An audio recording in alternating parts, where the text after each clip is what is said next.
Imagine your country is going through a huge political crisis. You have a new leader and several states have new governments. To add to this, not only is your country facing political crisis, but also economical, health, and defense. And then, the worst thing that could ever happen happens. The coronavirus hits Malaysia. Malaysia was in some serious trouble. But don't you ever underestimate the power of Malaysians.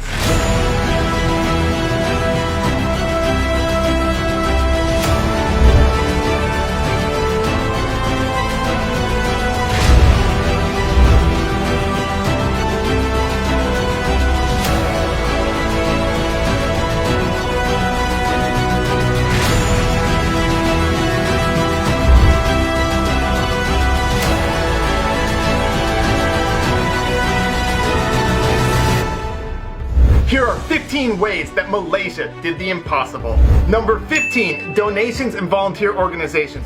So many people volunteered and so many organizations helped out. For example, Emirat provided healthcare workers with food, AC units, and raised over 3 million ringgit for medical supplies.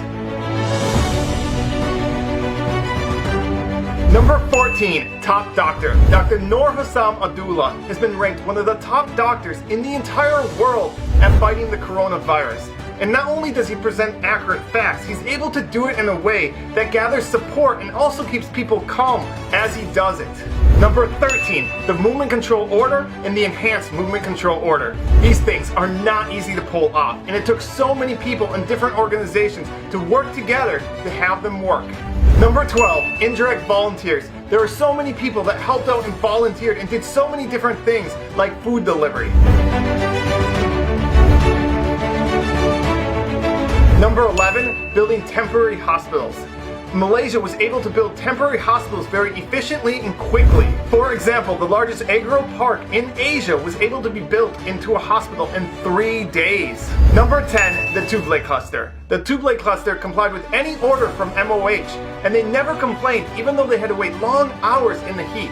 Number 9, banks. Banks lent to the borrowers for 6 months. Number 8, universities. Universities allowed students to stay for free and provided them food as well. Number 7, stipends. Nearly 4 million homes received up to 1,600 ringgit. Number 6, ignoring politics. Opposition leaders came together and forgot about politics for the good of Malaysia. Now that is really cool. Number 5, protecting the most vulnerable. Malaysia did a great job in protecting those that were most vulnerable, homeless and foreign workers. They were put in public halls and provided a tent. Number 4, Malaysians returning home. Malaysians returning home from overseas were provided a free hotel, free food, and COVID-19 testing during their 2-week quarantine. Number 3, respect for frontline workers. I've never seen so much respect and love for frontline workers. It was so beautiful to see all the support Malaysians gave to the frontline workers. Number 2, fixing the PPE shortage for frontline workers.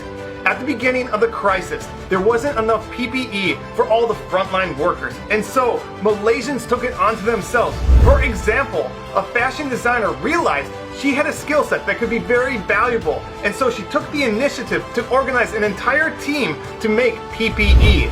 Prisoners made PPE, college students made PPE, even a Malaysian born with no arms didn't let that stop her from making PPE. And number 1, most important, is teamwork. It didn't matter if you were a celebrity or an average person.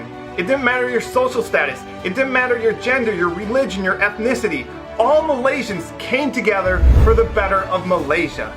And that's how Malaysia was able to do the impossible, to go from a country that had 3 times more cases than any other country in Southeast Asia to now being one of the safest countries in the entire world.